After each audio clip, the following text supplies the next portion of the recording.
You sure? Yeah. Okay. Just making sure. Good. Yeah? Yeah. Okay. Ready to do it? Let's go. Okay. Let me get my excited face on. Oh, that was like serial killer face. Like, wow.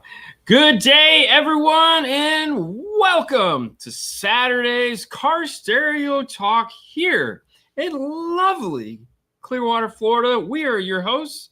This is Fernando, aka Hi, the guys. Gangster of Love. I am Dean. Welcome to the show. Gangster of Love. Some people call me Maurice. It's a song. Some people know. They'll know what it is. They'll know what it is. You know what it is. Brad's over there going, heck yeah, man. I like that. Speaking of Brad, I just found out Brad's going to make an appearance on the show in February. I'm excited. I know, right? I'm excited. That's going to be nice. Too. So everyone that's like, you guys talk about Brad all the time. Who's this Brad character? And that's Ken. What's up, Ken? This is Brad. You know, Brad, what's happening? So the Bearded Wonder will be here in February. He's going to fly. Yeah, he's flying. I am. You are. You didn't know that, but you are. You're going to be here Monday. We're going to do a Monday show. So he doesn't know, but he's going to be here. He just found out. Yeah. He's going to be like, Brian, what am I doing? Yeah, it's okay, man. It's okay. It's the joy of being the boss. People just tell you what to do. No, Brad's coming in. It's going to be fantastic. We have a product announcement that day. Oh, it's going to be fantastic. So fun. Yeah, I know. Plus, we all get to meet Brad. And then we'll go out to Hooters afterwards and have chicken wings and french fries. Oh, and Buffalo Shrimp. Yes. The original Hooters. OG. Yeah. Good stuff. Anyways, I better get my ticket. Yeah, you better. So the reason why Brad is going to be here is they're going to be doing the Florida Expo show. So if anybody is in Florida and specifically the Tampa Bay area around February 20th, 21st, 22nd, something like that. Mm-hmm. I think it's Friday, Saturday, Sunday, or Saturday and Sunday. Yeah. Florida Expo Center is going to have a home. It's like the Florida Expo or some stuff like that. Anyways, they're going to be doing a home audio show as well as a car audio show. So it's a twofer. Mm-hmm. We're not going to be able to be there because I have to be in Orlando that weekend with Haley. So she's really killing my groove here. But anyways, that's coming up, and Brian will have his car there. So if you're in anywhere near Tampa in February, and you want to hear the car, Brian's car, that'll be a great place to do it. Otherwise, you can hear it. You know, if anyone going to this little thing, February the 21st to the 23rd. There you go. In Tampa. You got to get a better screensaver. That thing's so annoying. But if you'd also like to see, I can't even see myself. I know. It's isn't it bad? It is. If there's also another opportunity, which is what is that? Master Tech Expo, 60 days, 8 minutes, 55. Oh my gosh, it's coming 8. Oh, it's so fast. There again, 2 price ranges. If you just want to check out the expo portion itself, you can. If you want to get your learn on, you can do that as well. So if you're in Mesa, Arizona, March 20th through the 23rd, come out, join us, buy some tickets, have a good time. Here are dozens of cars. A dozen cars? No, this is going to be the place where it's going to host the biggest competition for car audio. The build-off? Wiring. Oh, Clean Wire Challenge. Right here. Yeah, Clean Wire Challenge for sure. Boom. So you can see these guys like fighting right there. Like, give me that. No, they don't fight, but like they might. They might. Definitely get into it. So yeah, no, they might. Master Tech. Sure. Yeah, that's gonna be fun. Can't wait.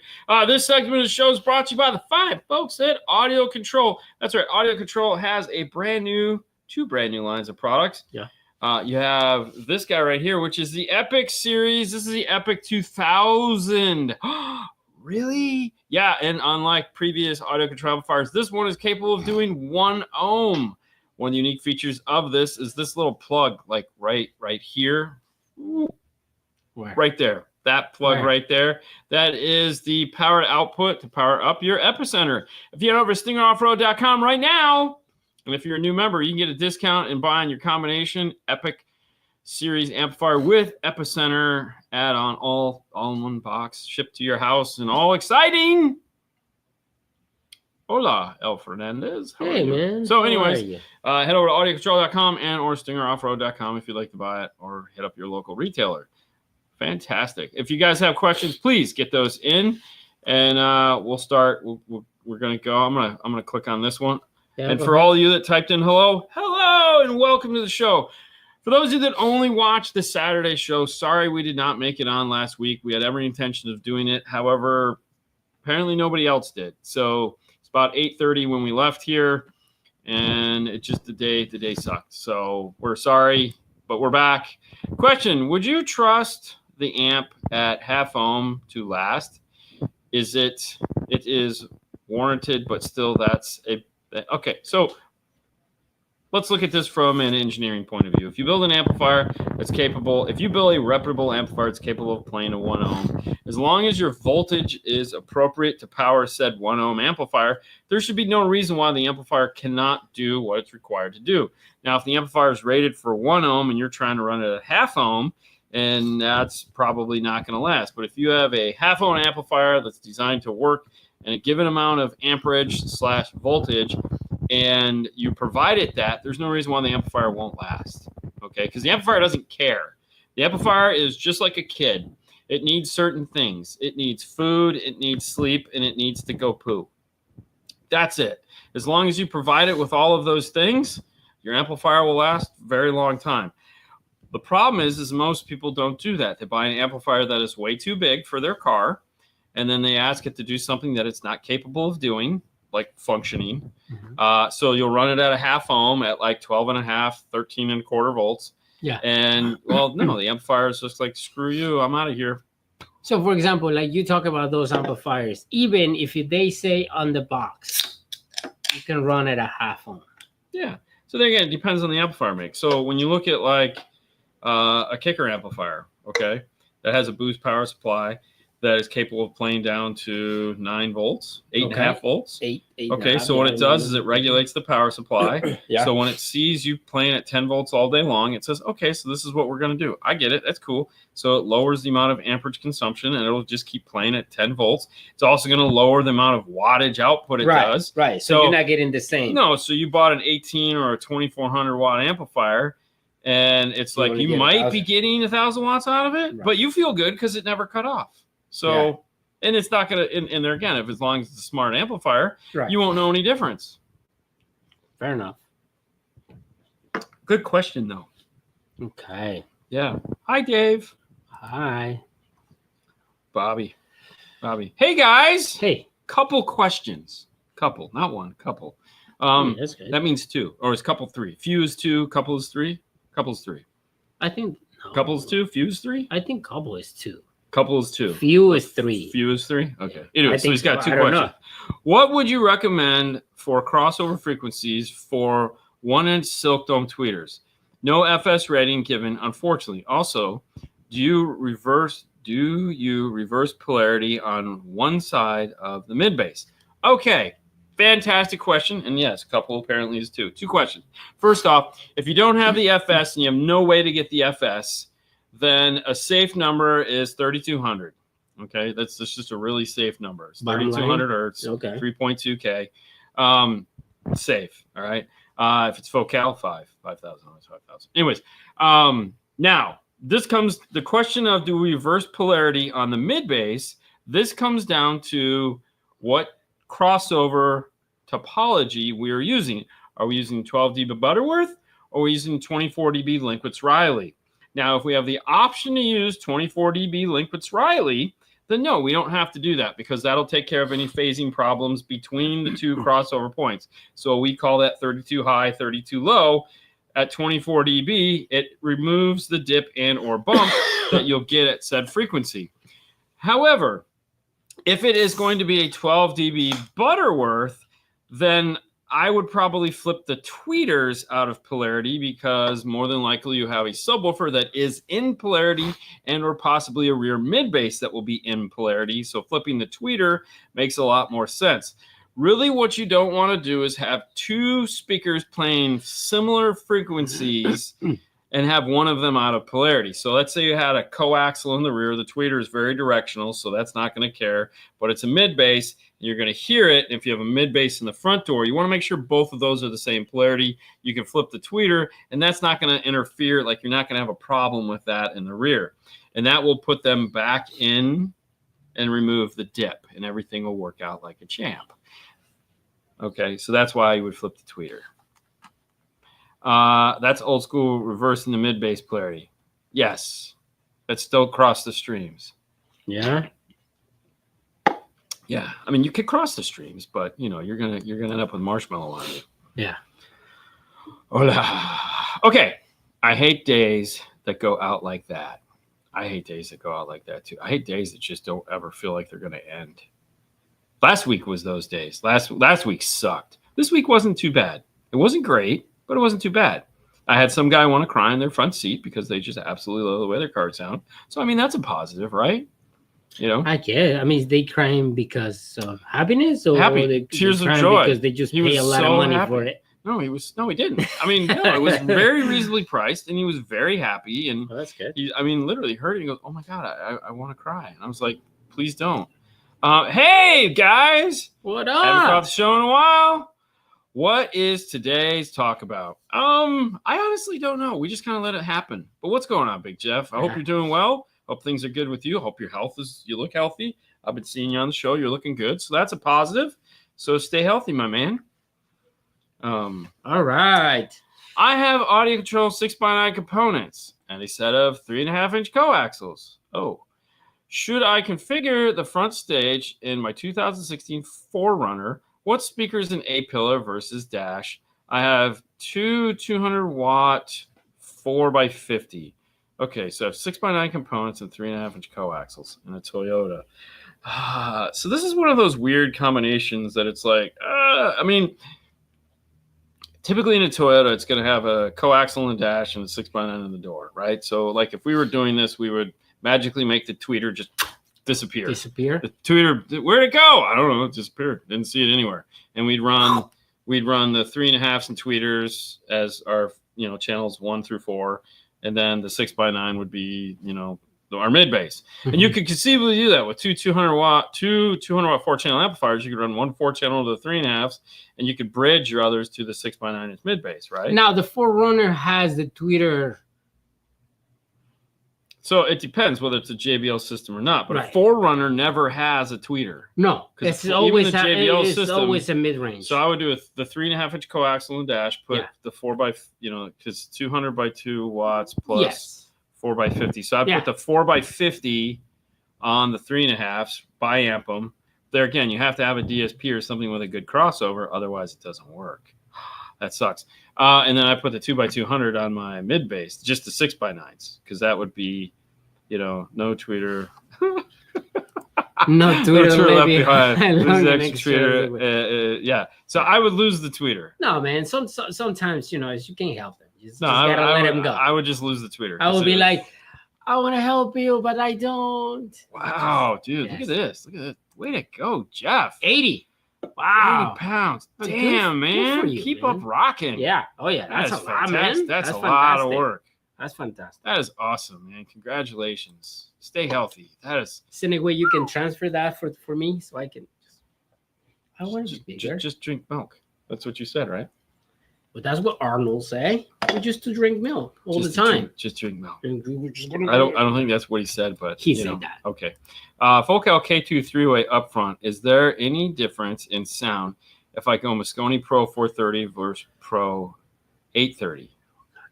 Okay, so it's a 3-way set. So the Moscone 430 is only going to have 4 channels versus a Pro 830, which is 8 channels.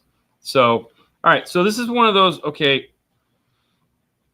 Here's the thing. All right. So the 830 is a AB class amplifier. All right. So, and it's right there. Yeah. Looking sexy as can be. And this is a 430. They're identically the same size. Now, an 830 is what we call an 8 to 12, meaning it has 8 channels of DSP. I'm sorry, it has 8 channels of power and 12 channels of DSP. It's staggered power, meaning it has 4 high power channels and 4 lesser power channels. Easy way to think of it. But they're all AB class. A 430 has 2 AAB class channels, 1 and 2, and it has 2 AB class channels, 3 and 4. And so the 430 is specifically designed to run a mid-range and a tweeter. That's it. Okay, that's really what it's designed to do. So an 830 is AB. It's designed to run anything. So if you have a three-way set, the 430, you would still need an amplifier and a DSP to power your mid bass. Now they do make a 2 AAB, it's a 210 AAB, which is like 250 watts by 2, which could power mid bass. I don't know if you want to do that. It seems kind of silly, but you could. And then you could have, that, or you just take the 830 AB class, which is more than enough. I mean, and you take two of the high power channels and put them on the mid bass, probably take two of the high power channels, put them on the mid range, and then put one of the lesser power channels on the tweeter. And then if you want to do rear fill, or if you want to bridge it to a subwoofer, or any combination you want to use the 8 channels that are in there.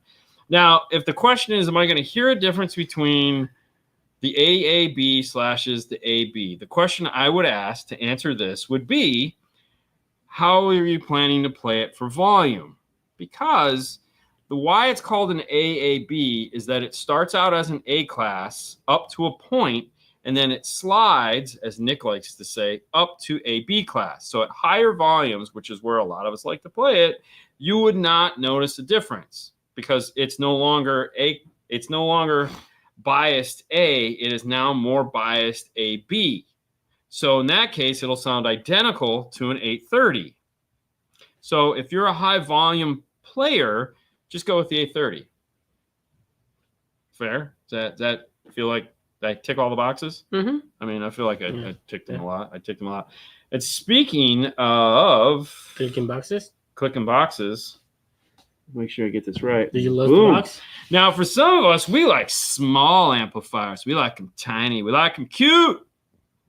And we like them compact. If that's something that you might like, Moscone has you covered. The Moscone Pico line has been redesigned. It is now black. It has dip switches instead of jumpers. It's fantastic. They introduced the 8 to 10 or 4. The new amplifier that's coming out is the 4 to 8. I'm really anxious to see where this amplifier is going to play price point wise, because to me, I feel it's designed for us. Yeah. Because a 4-channel amplifier with 8-channel DSP, I really only need 6, but 8 is cool because if we ever decide to do rear, we can. But that front stage upgrade, 4 channels. Oh, fantastic. And then put a P300 or the new downfiring kicker enclosure on it. Yeah. Yeah. I mean, that's, to me, it's like key, but not because I can fully go crazy on it. And it's a ton of power. So if you're interested in something like I said, head over to focal-america.com. If you'd like to know more about the Pico line of amplifiers, head over to gladen.com where you can dig deep into it. Thank you for being a sponsor of the show. El Fernandez is being super cool. Have lunch on me Monday, guys. Thank you. Hey. Have a Coke and a smile. Thank you so much, my friend. That was fantastic. Thank you. Okay. Do you both believe in AB amplifiers still or not worth the money? Okay. Jeff, this is a fantastic question. And it really comes down to the manufacturer of said ABD amplifier. Because I think what has happened is there are some inexpensive amplifiers out there that claim that they're AB class amplifiers, which they are. Mm-hmm. And they're like, it's an AB class. And they're just really waving that flag because that's all they got, right? Well, I mean, it's an AB. Sure. Right. And they don't know how to make a really nice class D amplifier. The components. Right. Yeah. So, there are some really high-end Class D amplifiers out there. That sound really good. That, like Arc Audio has those. Yeah. I would challenge anyone to tell me that they can hear a difference between that Class D amplifier and a Class AB amplifier. Cool. I guarantee you that Class D amplifier will outperform all of these inexpensive AB class amplifiers without a doubt. Mm-hmm. It would destroy them. And everyone would be like, no, that's the Class AB. You'd be like, no, that's actually the Class D. Haha. So part of it is marketing. I still feel like some of it is marketing because it's a way for a company that doesn't have the budget or doesn't have the development skill. Let's just call it that because it's not always budget. Right. To build an amplifier that's competitive and try to be high end.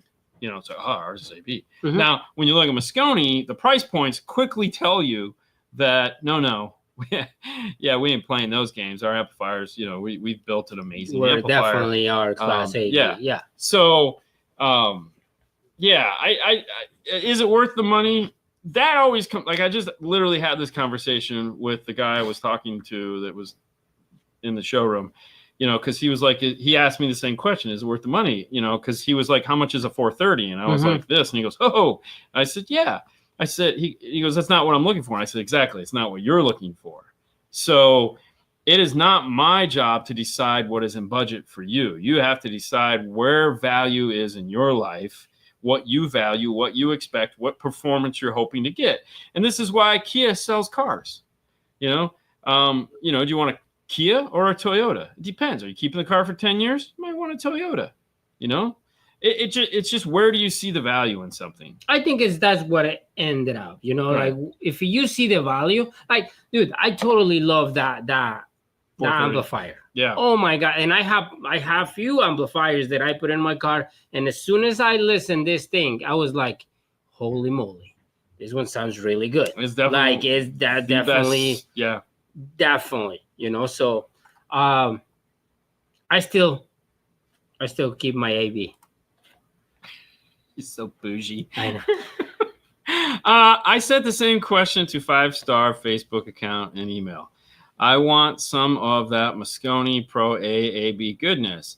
I either want the 430 and the 830 for the front and rear stage, with a 110 for the rear sub, or I really want is two 430s for the front stage and a 410 and a 110 for the rear stage and rear sub.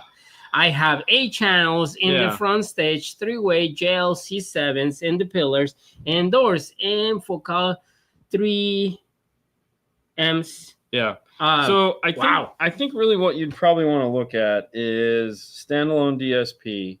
So I would probably recommend the 830 isn't the solution for this. Now keep in mind, a 430 is only made to run a mid-range and a tweeter. Is not made to run mid-bass. Okay, it's not made to do that. All right. So put that out of your head. The 430 is not made to run mid-bass. So Ada, love it. That's not for us. That's not for us. But anyways, I would probably look at the standalone DSP, the 8 to 12 aerospace. All right. So would you do a 430 tweed and mid, a 210 for the mid bass? Yeah. Another 210 for the rears, and the 110 for the subs? You could also do a 230 for the mid bass. Yeah. Because you got Utopias, right? No, he has C7s. It's fine. Yeah. But, Yeah. 210. Well, you can do the 210 AB, which I think the 210 AB is designed around running a mid bass. But yeah, so. And I'm pretty sure, you would check the email. See you next time, El Fernandez. Thank you so much, brother. I don't check that email. That's Paul's, Paul's job. He's going to tell you, hey, look at his email. Yeah, understand. But no, I mean, that's a fantastic system. That's system. right. It's a 3-wheel C7 in the 8-pillar doors. Okay, Focal M3, 3.5 inch in the factory. Yeah. Attached. Yeah, so, probably 410s, 110. Not a 430 unless you're just, like I said, it's only designed to run a mid and a tweet. Right. Oh, excuse me. Ooh, Sprite kicking in. That was not good. I think it felt fine. Okay. Felt fine. 2019 Genesis G7 Premium Lexicon 5-speaker system. I would like to install a set of 3-way 6.5 mid-bass Focal flax on the doors. I would like to run the system active with a Helix V12. Any suggestions? 15 speakers. Yeah, it's 15 speaker it's Lexicon. A Lexicon. Yeah, 15 speakers. All right, so here's the generic answer for this. You have to, it's a Lexicon system, and I don't think anybody makes an interface for this car. So everything is going to be a speaker for wire connection. The thing you have to keep in mind is how much power the V12 has per channel compared to how much power you currently have in the vehicle. Okay. The V12, the Helix definitely has enough computing power to deal with some of the problems you're going to run into, but it's an lexicon system. So really the only thing you're going to be doing is equalization. It is going to be a fun one. That is for sure. There's only so much you're going to be able to do as far as that goes. Because you're not going to increase the time limit. Time limit is already done. So it's just more or less trying to keep everything in phase by minimizing the EQ you're doing. And more power. And hoping that the V12 has enough power to give what you're looking for. It probably is, because Focal Flax are a really efficient speaker and they don't need 1,000,000 watts to get loud. But you're going to need all the inputs you can get. You also have to figure out what channels you're actually trying to keep. So that's the most important thing, because you're going to need the center channel. If it's got a center channel, you're going to need to retain the center channel. So you have to, equate for that. And, you have 12 inputs on a V12. So you have 15 speakers. So 3 of those speakers aren't going to be used. My guess is going to have to be something in the rear. Or because you don't want to make it any more difficult. So just keep those things in mind. But yeah, that's going to be a fun one. That's going to be a lot of work. But yeah, like as it says, 1-to-1, 1-to-1. Okay. The 430 on the mid and tweet. Yes, for sure. Very much. That's it. Old amps aren't up to the task of new car electronics. No, they aren't. We ran into that. Best example of that is we had a gentleman that had a Q class, 1005, and we put it in his. He was on the fence. Do I keep it? Do I get a new one? And we put it in his like 2022 Chevy Silverado. Yeah. Chevy Silverado alternator sometimes decides it wants to charge at 15 volts. That amplifier is not designed to handle 15 volts, so it would lock the amplifier up. Kind of sucked. So what he ended up doing is taking the amplifier out, going with it. Luckily, we had the Metra GPS interface in it, or TSP interface, not GPS. And so it was just swap it out for a 5-channel and use that. So, Fang, AB or not AB, the theme tonight. No doubt. Way to go. I know, right? Dude, it's always hard to figure out a theme for these on Monday nights, like what to rename it. It's always fun. What dash cam, front and rear, would you recommend for a 2022 F-150? May get it down when you guys do my sound system. So we carry a couple different ones. Kenwood makes a really nice system that we carry. Obviously, we've done Thinkware before. And then you have the guys, what is it? The alarm company. What's that one? Blackview is a nice one. Why can't I think of it? It's you know what I mean? Momento, yeah. Yes. Yeah. So yeah, but like, But yeah, there's plenty of them out there. There's plenty of them, and they're really good. We stock the Kenwoods. So stock the Kenwoods, yeah. We play with the Thinkware, and they're good. Yeah.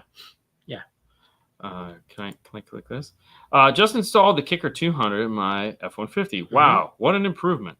I haven't been this excited since I installed my Radio Shack 8-track and speakers. Thanks for pointing me in that direction. Hey, man, you're welcome. Fantastic. Honest question. What is the least expensive brand you feel can keep up with the more expensive brands you deal with when dealing with everyday users? So this is an interesting question.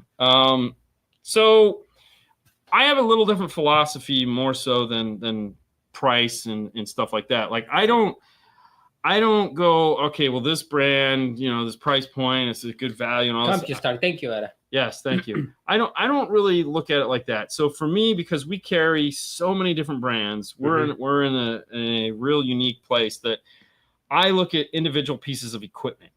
So for example, like the Kenwood 802.5. Yeah. It is very hard pressed to show me a 5-channel amplifier that can outperform for the price an 802.5.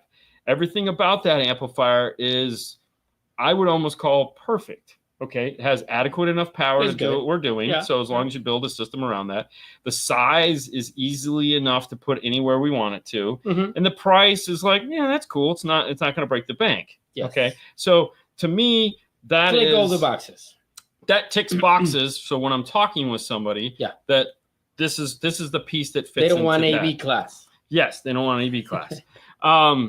But so, and what you do is a little bit harder because you're it's talking on the phone. It's people with preconceived ideas. Somebody's, I gotta have a 2,000 watt amplifier. It's more distributed. Well, no, well, I mean, it's a lot of like you don't necessarily get a chance to talk to these people about like that's a poor life choice. Well, so yeah, like, but okay, so there again, like there's and the other thing too is straight power amplifiers.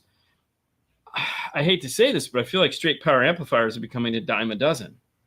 Like there's so many straight power amplifiers out there anymore. What I mean by straight power is they have no DSP. Mm-hmm. And it's like you get to the point to where it's like Oprah Winfrey, you get a 4-channel, you get a 4-channel, you get a 4-channel, you get a 4-channel. It's like you only get 2 channels. You only get a 2-channel. So what separates the two? And so when you look at like the higher end manufacturers, they're starting to get away from, like, they still make some straight power amplifiers, but they're either really high end straight power amplifiers or there's no straight power amplifiers at all. So like you look at Audison when we were talking with Ken, and it's like, Audison has SR line of amplifiers, and it's a small line of amplifiers. It's not like they went crazy on it. Yeah. Now, in that particular line, now when you look at the DSP line, it's huge. I mean, even the subwoofer amp has a DSP. Yeah. Now you go over to Helix, and there again, now Helix is competing in that straight power line because it has a bunch. I'm sorry, not Helix, Hertz. I was thinking Hertz. Okay, sorry. I'm like, H. The H screwed me up. You know how I am with that. When you look at Hertz, Hertz is dealing in straight power amplifiers, which I think is a hard market because it's like, here's a 500 watt amplifier, right? Yeah. So, or 1,000 watt amplifier. And I think the Europeans have a really hard time making mono amplifiers because they usually only make one amplifier. So it's like, here's a 500, 800, 1,000 watt amp. We're going to call it a 1x1000. And that's the only sub amp we're making. And you're like, okay, that's why Alpine and JL have made a 1x500 amplifier and have kicked everybody's ass for years because the Europeans don't even want to battle that. So they're like, it's not even worth us to get involved with that because, we can't make it for this price. Right. And now you look at it and you go, okay, well, here's all these other brands like, that are like making things more affordable. And it's like, thank you, Javier. I could sell you a 1,000 watt amp for the price of your 500 watt amp. Right. Now, should you still buy the 500 watt amp? Probably, because sometimes too much is too much. But it's a tough one to deal with. On the what kind of brand do you think is like? What's the least expensive brand you feel can? Yeah. So I mean, when I look at that, I like, for me, Kenwood, I feel ticks all the boxes for an inexpensive brand because you get a 2-year warranty. They make 2 5-channel amplifiers. They make 2 monoblock amplifiers. They make 2 4-channel amplifiers. It's very easy. Memphis is fantastic. Memphis also. I like Power Bass. I like Power Bass too. Memphis is. Well, no, I like the Memphis because Memphis. What's cool about the Memphis is it's a good price point and it has good size. You remember those things? Those things were cute and small. Yeah. So, and it's hard. Yeah, but like Kenwood is the same thing. Kenwood has a good amplifier. But there again, we're looking at it as tools. Okay, so Kenwood doesn't make a footprint like a Memphis amplifier because the Memphis amplifiers come out of the end like a power series. And I agree. Kenwood Memphis still has a DSP and all that stuff. Like I just had to quote out a Rockford Power T amplifier. And there again, when I look at the price and what I'm getting for it, I'm like, it's that much more. It's like, okay, so there again, Memphis might be more appealing. So it's hard to say, just like, hard to be too. Oh, dude, there is nothing that compares with a 200.4. Okay, you can't beat it. Now there again, even a key 500.1, in my mind, is a better move for 90% of the people out there that are trying to add a subwoofer for their car, because with the key lock built into it, and you put, so if a guy rolls in with a Honda Accord and he wants to put an amp, I got to sell him a 1,000 watt amplifier to get 500 watts out of it because of the way that signal is. There's no bass there at all. So I have to put a ton of power into it so that I can get any power out of it. Or I put a key 500.1 in it, DEQ that input, or output from the factory radio and bring it all back. I put real 500 watts to it. It's like, we've done this. We know that 500 watt amp will outperform a 1,000 watt amp in the same situation. All right. So the JL 500/1. Oh yeah, 100%. You think? Oh, it is. It, like I said, it flip flops between this and the Alpine. It goes back and forth. One year it's the Alpine 501, then it's because it's an affordably priced 500 watt amplifier. What about 500 watt is a sweet spot. The Bunch 500.1? It just comes down to brand name. Yeah, it just comes down to brand name. The Prime 500 point. It just solid. Right, it is. Oh, there's no question about it. Yeah. But these two amplifiers, just because of market share, just kick ass and take names. Yeah. I mean, yeah. It's just one of those things for sure. Hey, hold on, let me hide this. This next segment is brought to you by the fine folks at Arc Audio and the Moto line of products. I know some of you guys are sitting there going, man, Moto, like my motorcycle's packed up for the winter, bro. But that doesn't mean you can't work on it. That doesn't mean you can't plan for next year. And we got a surprise coming to you guys. Now, they just introduced the new bag lids, the cut-in bag lids, which are pretty exciting. So Arc Audio has those for those awesome Moto speakers that I can't wait to make a Bluetooth speaker out of. These guys right here. Oh, man. Oh, yeah. And they make the 6x9s. So fantastic. However, we have a new product that we're going to be talking about here hopefully next week. Hey, Luis. And I can't wait to show it to you guys. So head over to Arc Audio. Check out the new Moto line. I don't know if it's even up on the website yet, but new product. Like I said, we're going to have new Arc Audio products plenty. So stay tuned. Stay tuned. Hello from another California, just closer to the water in San Diego. Just happened to be working on my truck audio. What do you think is the best setting for a kicker 200.4, -5, -10, or 0? So here's the thing. This is one of those really funny things. It really depends if you're running at high level or low level. Okay. So what I do with the 200.4 is a little bit more unconventional. All right. Because the reality is I'm not playing test tones and neither are you. All right. You're going to be playing audio. So when you set up a key 200.4, the last thing you do when you're all done with all the equalization is you start turning up the gains. Okay. Now, if you're high level, the high level input on that, there's a ton of gain getting through when you're in high level. Okay. So like there's a ton of gain. Most of the time when we're setting up a key 200.4, what we'll do is we'll play a dynamic piece of music at said volume. Like if we tuned it at 30, put it up to 30, and we're playing that dynamic music, and we're looking at those peak light indicators to see what's happening. And if I feel I need, this is the key. If I feel I need something more, most of the time you don't. Most of the time you're like, oh, damn, this is loud. I'm good. I almost wish I could turn it down some. Yeah. Okay. So don't worry about going back after this and, no, screw all that. Turn it up to 30, play your dynamic music and see where you're at. Is it loud enough? If it isn't loud enough, then you go back there and it's got the peak light on it and you start tapping it up a little bit and keep an eye on that peak light. Okay. Especially on the tweeters, if that's what you're using it for. And then that light comes on, turn it down a little bit to where it's like maybe, like that. Very little. I know. I'm just trying to verbally describe what it's doing. That's how the amplifier does? Yeah. And then the other thing you might have to do, and this is what happens sometimes, because sometimes like the highs are so intense and you're like, I wish I could bring more mid bass. Well, now, because they're both all the way down, you actually have to go, all right, well, I can't play it at 30. I'm going to have to turn it down to 25. And then I can turn my mid bass up, keep my tweeter down. And what I've done is I've just moved my 0 point, knowing that I can no longer play it at 30. I have to play it at 25, so I can adjust that. Because irresponsible. That's really it. If you're purely trying to tune something using a meter and lights and test tones, and screw all that. It isn't going to work. You're going to be disappointed, and you're going to be like, oh wow, something sounds weird. So, and there again, not all applications does this work. This is what we do on a Kicker 200.4. Not everything else. Don't try to apply this in any other world that you're living in. Okay, it's just this. So if it is high level, like I said, play some dynamic music, turn it up to 30, see where it's at. Okay, or whatever number you tuned it at. So you insert your number there. In 2008, I had an Alpine 5.1 surround system in my car to listen to concert DVD DTS 5.1 disc. Yes, the DVD head unit is gone, but still got the Alpine DTS amp. Can it work for a new 5.1 system? Do you still have the processor is the question, okay? Because that's, without the head unit, I don't think you're going to work, because I think that was a sealed system. Because nothing really has 5.1 surround in it in the aftermarket world to do that. Like, that was really cool back then. Surround was a thing. Dolby surround. Like, Kenwood made a unit that had a center channel and a subwoofer, which was really neat. No one ever used it.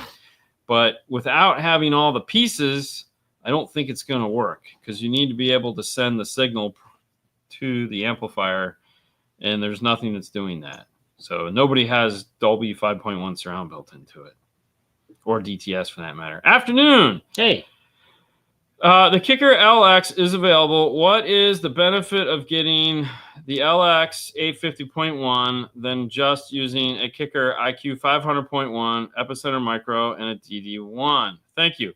Okay, a couple things. First off, the IQ 500.1 is built off of old technology. Okay, that in itself is enough for me to want to get rid of an IQ 500.1, because we talked about earlier in the show, some of the modern, now if you have an older vehicle, you're fine. But if you have a more modern vehicle, the Q class is not designed to work in a more modern vehicle electrical system. Some of these alternators are doing things that it's not capable of handling. That was one of the reasons why the amplifier had to slowly fade away. So the LX amplifier is built on Kicker's new topology and thought process, where that matters less and less. Like, it has a voltage swing, which is incredible, and you're going, holy crap, yeah, it'll do that. So there's that. Now, the Epicenter Micro is a fantastic piece. If you've already got this stuff, then obviously it makes no sense to change it. But if you're trying to decide, do I use my old and busted, or new hotness, I would go for the new hotness. Like, why not, right? Doesn't everybody want the new stuff? Right? Yeah. I mean, yeah. Hey, guys. I don't know if this was already asked. Just got here. But did you guys release the Kicker unboxing out of order, or am I just missing part 1? No. So part 1 was released weeks ago, in part 1, and there's a link to it in the show notes. So if you go to part 2, where we're unboxing it, and just go down, the first sentence in the show notes is a link back to part 1, where we discussed the control panel. So what had happened is, when the amplifier got introduced at SEMA, and a bunch of people started talking about it, and then a lot of people were talking about the new control center. We'll call it the programmer, all right? And so we came out with a video to dispel a lot of the rumors that were coming out about it. So we went very deep into how it works, what it's supposed to do, the thought process behind it, why it's cool. And so we released that. And then a couple weeks went by, and then we released the full unboxing video, where we went and talked about every little nook and cranny on it. So that's when part 1 came out. So if you go back a couple weeks, you'll find it, and or just look in the show notes. There's a link to it. So one time I actually put a link in the show notes. Very nice. I know. I may slack imagination, but I don't know where to install amps in an F-body TA. How would you guys do it nowadays? The install I found online is either too sloppy or too fancy fab work. So what is an F-body TA? Because a TA in my mind is a Trans Am. So is that an F-body Trans Am? I don't know, right? I don't know. What is an F-body? F-B...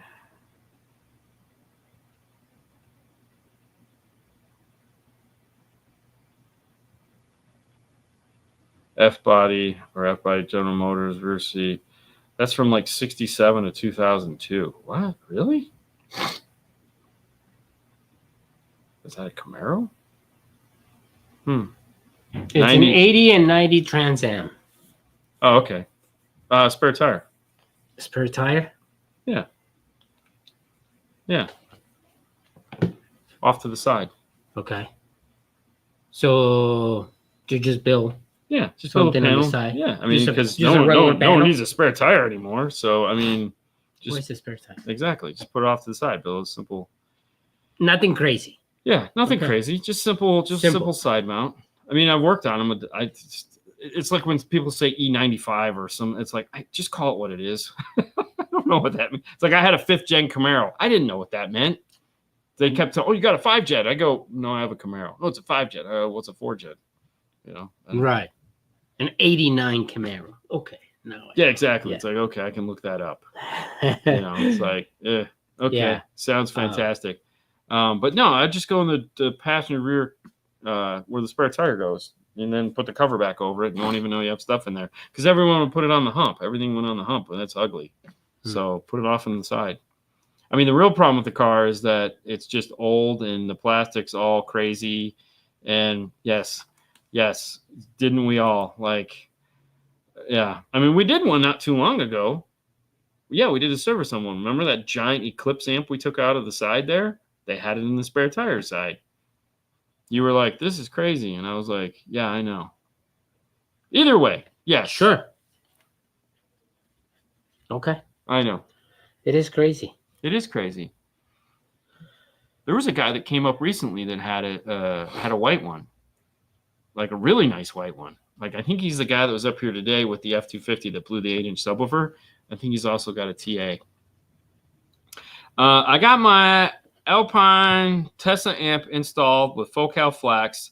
Oh, okay. Tesla inside speakers along with 8s. Okay, JLs. Still need to figure out how to set gains per speaker. That's a good question. I mean, laptop is going to be my guess, but we didn't go deep into the software on that because when we, like, obviously we could, but we were asked not to, so we didn't. But yeah, that's a tough one. Yeah, that's all going to be by, turn it all the way down and start turning it up. A lot of ears going on there. A lot of ears. This is Pete. It says, I have a 2019 Equinox as well. When I swapped out speakers for the likes 1-to-1 using a Pioneer D series, it sounded okay. I had a 3-inch mid up top and that whirled to the setup. Yeah. Fantastic. Hold on. Let's do this. Oh, okay. Sorry. Deed, I need to get an update picture with you guys since I lost 80 pounds. Wow, Bobby. Yeah, no doubt. Wow. I think we should just fly out to California. Yeah. I'm joking. Oh, yeah. Box in the hatch. Oh, God. How many boxes did I have to build, like, for the back of that? Oh, whoa. That was crazy. Especially that square body one. The next generation rounded one was easier. I used to make this cool arced box that just dropped right into place and had 2 12s in it. But the old school one where it was like 50 tiny little pieces of just random shit. Oh God, it was horrible. And then Orion came out with a bandpass box and they sent you the schematics for it. Oh, so they just send you the schematics? Yeah. It was in the magazine. Remember the Orion magazines I had over here? One of those actually has the schematics to build a bandpass box for a Camaro. Oh. And that was the story I always tell because Bill Trigillas had built like 3 of them one Saturday or one Friday. And he built it on and he took the next day off. And JJ sold them all. And he came back and he lost his shit because he was like, of course, where is my? Yeah. And back then, neither one of them charged enough for their boxes. So he's like, he's like, you sold all my boxes. And he's like, well, yeah, that's why you made them. And he's like, no, I made them so I'd have them for when we do work. He goes, well, because he sold them all over the counter. Wow. And he was like, dude, don't do that. And he's like, what do you mean don't do that? That's what we're here for. We need to sell Well, yeah, stuff. but there again, it was the brains weren't always. Okay, you build something to sell it, not to keep it. Well, yeah, that's the thought process there, but Bill didn't always think that way. So that's why Bill didn't want to work there much longer because Bill was like, this is stupid. I built this so you can keep it there. Well, that's why you just didn't build inventory. Like I would build. So it was one of those things one of the things that was hilarious about that job is I'd have to build pre-built boxes. So I'd spend like a week on and off building, like when I had downtime, building pre-made boxes. And it was like, just order pre-made boxes. Oh, no, we can't do that. I'm like, what the frick is the difference? We just don't have time. I don't have time to be doing installs. And then when I have an hour left at the end of the day, I got to build, sometimes the logic just was not there. That's the joy of retail. Do you guys, you seem to use the Key 200.4 and the Blackbird a lot. Do you have a go-to solution for DSP amp between those two units? 250 to 1650 is a jump. Correct. And that is a problem. That is a big problem. That is a monumentally big problem because you're right. It's a huge jump. Yeah. And no, we don't. And it's one of the things that kind of is, it sucks. It really does. So I guess the middle ground for that would be like the audio control. So like the Honda Accord, we did the audio control D5 1300 in because it was the half price point. So it was right kind of between those two.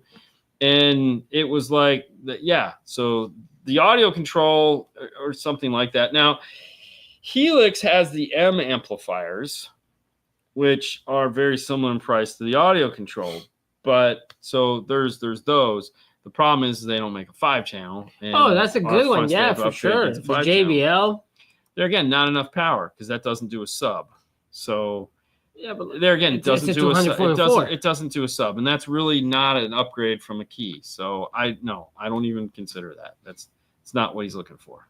What do you mean it's not a? That's the same power as a key. Actually, that's less power than a key. It just has adjustability. Okay, so I mean, sure, if you just want an inexpensive 8-channel DSP, by all means, it's a fantastic one. You have the Infinity version of it. Yeah, that's fantastic also. But I mean, I don't know. That's not what I'm looking for. And that's what I'm looking for. That doesn't work for me. Okay. I don't want to. It still doesn't work for me, and I don't like that DSP. I really don't.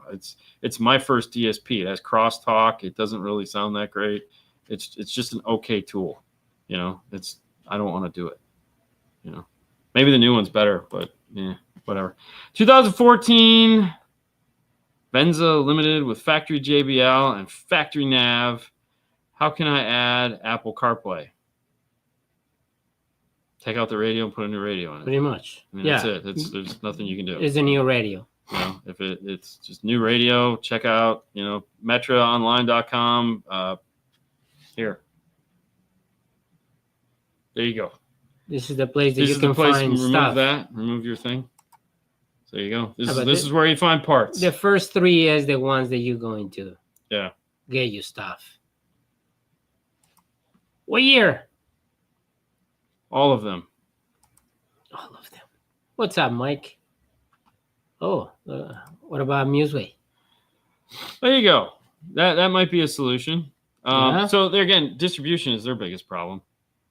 Okay. Like, do they have the stuff in stock? Is it available? Well, okay. So my dream is that somebody will come out with, a halfway point somewhere, somewhere that is, and there again, the audio control fits into that price point. I just like having more than one choice. I just have, I want more than one choice. And there again, we know probably by the end of this year, there'll probably be 4 options that'll be available to us within that price point. So it's just, we're not in a time right now where that's a doable thing. So we're getting there. We'll get there at some point.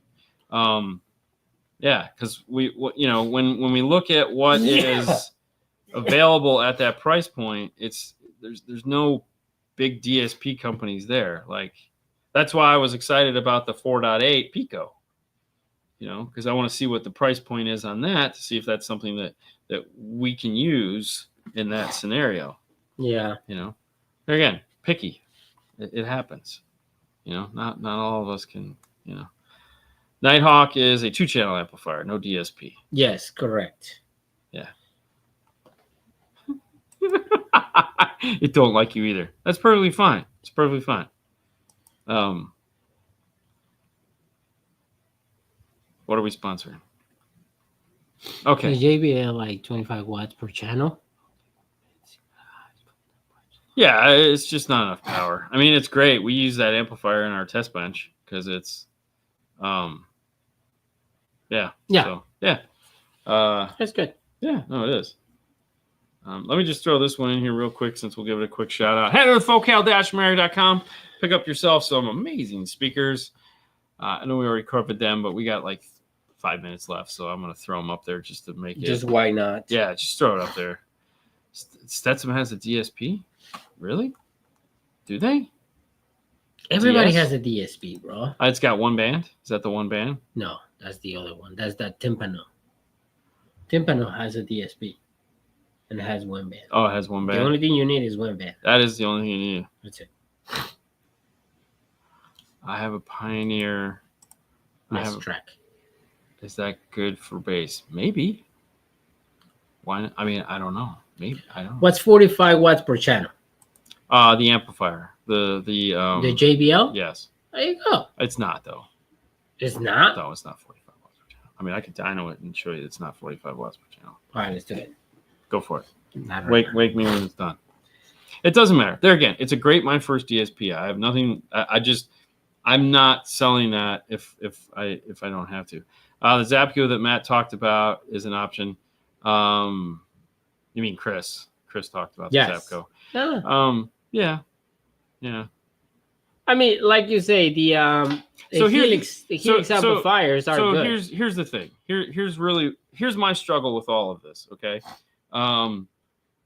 when I look at this, like there's DSPs I want to use and DSPs I don't want to use. Okay, so I want a DSP that uses the big box of crayons, not the little box of crayons. Okay, and at that price point, what I end up with is, if I use the MuseWeight, there again, uses the Chinese software. Nothing bad about that. It's just real limited in what it can do. So what happens is I spend more time playing with an inferior DSP, whereas if I would have just, it takes me longer to get where I want to go. Whereas if I had a better DSP, if I'm using one of the better DSPs, I can get to the end faster.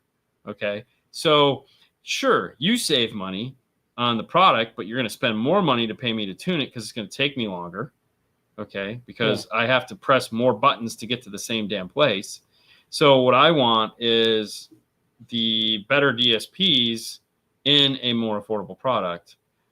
Probably never happen. I don't know. We got a long way to go in a short time to get there. Okay. So you think because now DSPs are everywhere now, not like it used to be like 5 years ago, right? Yeah, they're everywhere now.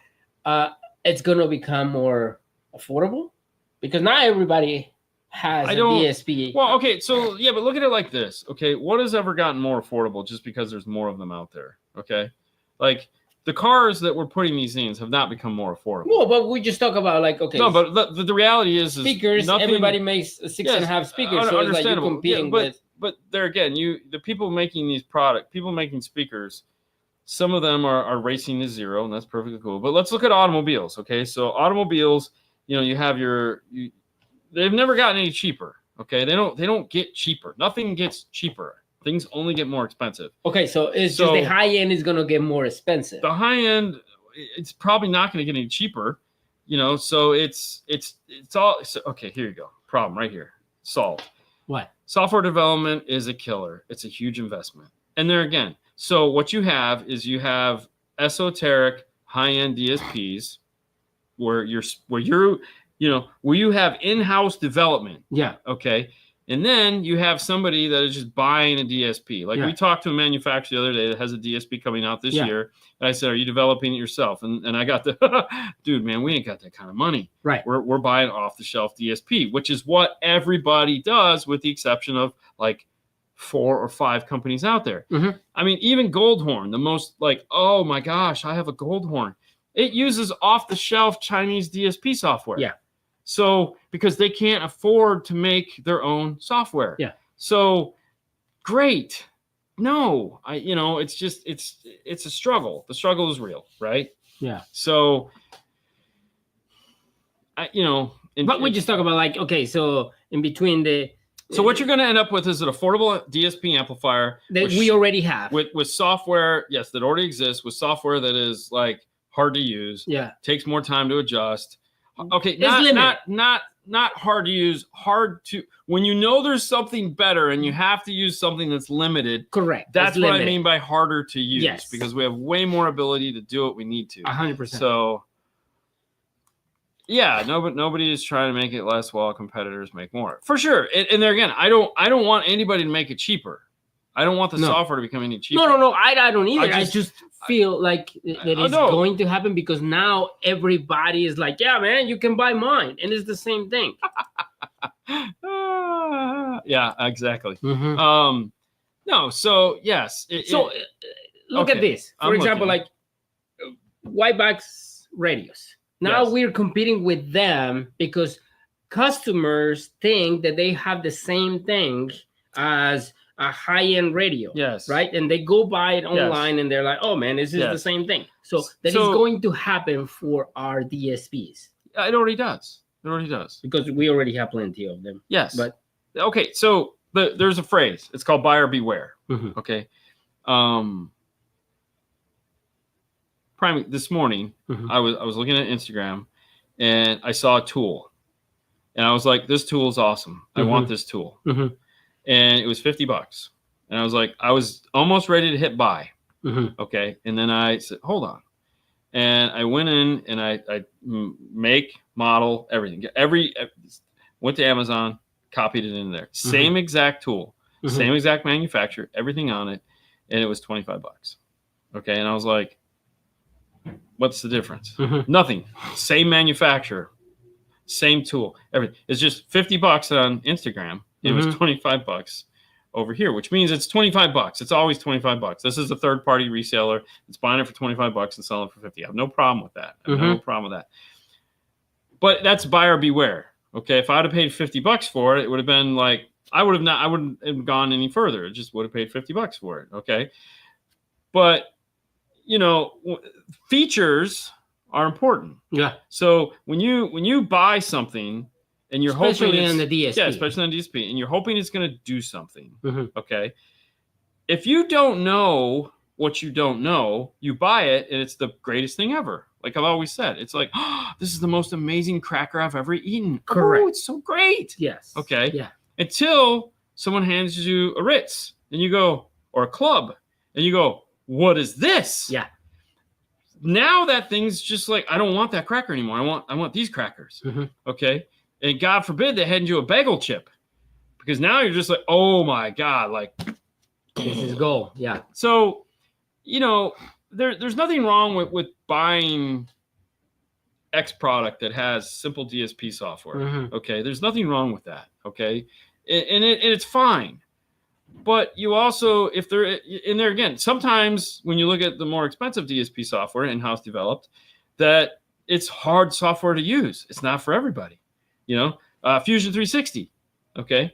Fusion 360 is the hardest software It's the hardest software in the world to use. Whoever's going to say that. Yeah. Oh, it's no, it's okay. not. So you're over there trying to learn Fusion 360, which is what you need to do.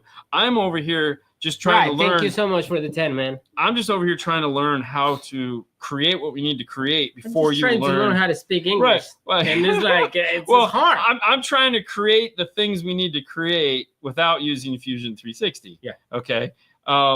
So that when we're ready to, we can easily transition over to it. So there's always these obstacles in the way. I would love for Arca Audio to come up with a 5-channel amplifier with the software that they have at the price point that I want to be at. Yeah. It's probably not going to happen because it costs a fortune to make this DSP software. Exactly, because of the components that right. As a big manufacturer, you're not going to put cheap components. No. Why do you need to lower your standards? Correct. I agree. And that's what these radio manufacturers are fighting right now. So when for example, like right here, Ada said, let me answer this really. Okay, go for it. Want some Morel components for the front 2A or 3-way. I don't mind spending more. So check out there's two speakers I want you to check out. The new Virtus 603s or the new Virtus Sensus. So it's 63s. The new Sensus 63s or Virtus 63s. Yes. Check them both out. 3-way for sure. Look at the mid-range. They're two totally different mid-range, a little bit different shape. See which one works best for your application. But yeah, they're fantastic. So for example, like Ada says, the white box radios, they're getting better. No, they're not. It's a false. They're not getting better. Correct. What's happening is the cheaper parts that they normally use are no longer available. So they're being forced to use better components. It's still the minimal amount necessary in order to do the job. Mm-hmm. It's just the cheap things, which we know because some of the manufacturers that use these cheap components are like, we can't get these components anymore. Yeah. So they, like our manufacturers, are being forced to use a better product. So are they getting better? They're only getting. Samuel. Thank you. They're only getting better because there's no cheap way to do it. Yeah. So will they eventually catch up with some of the quality? It has nothing to do with the quality of the components. Yeah. It has to do with the software inside of them. Kenwood, JVC, Alpine, Sony, all of these guys, and even Pioneer, they spend money to develop these softwares. These softwares have taken years and years to design and to perfect and to get moving. Like, you know, you look at a Kenwood radio from 20 years ago and you compare it to a Kenwood radio today, and you could see you could see where they were and where they came, and you could, this is just a better version of that. Okay. You don't do enough to them, Dean. The software's getting better. Whatever. No, you know what? And yes, we don't do at all. We don't do none. Because I don't want the headache. Now, the people they come over here. I read your I don't care for that either. Okay, but the people they come over here asking for help because they have this piece of radio they bought online, they have these problems. So this is the reason why we're like, you know what? Right. We're supposed to be their lifeline because they have no instruction manual. Correct. Now it's like that. It's hard. No, but there again, listen. You pay for the software. Yeah. You pay for the tech support. You pay for an instruction manual. Yeah. As soon as they figure that out, they win. Yeah. That's it. A little better software, an instruction manual, and somebody that can help. They're going to win. Yeah. Of course they're going to win. Why would they not? They're almost there. I'm not saying they can't get there. They can totally get there. Yeah, it's just sure. They're not there yet. Are they going to? Yeah, probably. Because I mean, they're again. Why would they not? But what you need to get soon is going to be this. Oh, this is a tag that says on to the next one. Could have waited till Monday. No, I mean, hopefully we'll have them available on Monday. We have 100 people watching, so there you go, right there. It's keychains. It's a key change. It's nice. It's the wire ruler, and then the other side says on to the next one. Best of both worlds. Exactly. So you can be cool. Yeah, we'll have them hopefully up on Facebook Marketplace for you to buy by Monday. So $10 shipped. $10. So, anyways, check out your IRTA2s, DNF tool drawer. Jet tags are fun. I'll pay $5 for that. That would be 10. That'd be 10. I gotta ship these things. Jet tags are fun. They are. Yeah. Yes. Yeah, they are. They're cool. And there again, it's what it is. Yeah. Hey guys, that's it for today. That's it for the show. Thank you much for tuning in. We'll be back Monday to answer more questions. And hey, AB class all the way. Thank you guys so much for being part of the show. You guys asked fantastic questions today. I appreciate that. I love you, team. We fight later. Okay. We probably will. So anyways, thank you so much. We'd like to thank our good friends at Arc Audio Control, Moscone, Gladen, Focal for being part of the show and taking us along with us. Make sure to tune in Monday where we find out who the Clean Wire winner of the week is, brought to you by the fine folks at Kenwood. That's right. And if you haven't registered for Master Tech, please go register for Master Tech. We want to see you there. It's going to be the best show. Make sure to tune in. Bye, guys. Yep. Bye. Fade to black.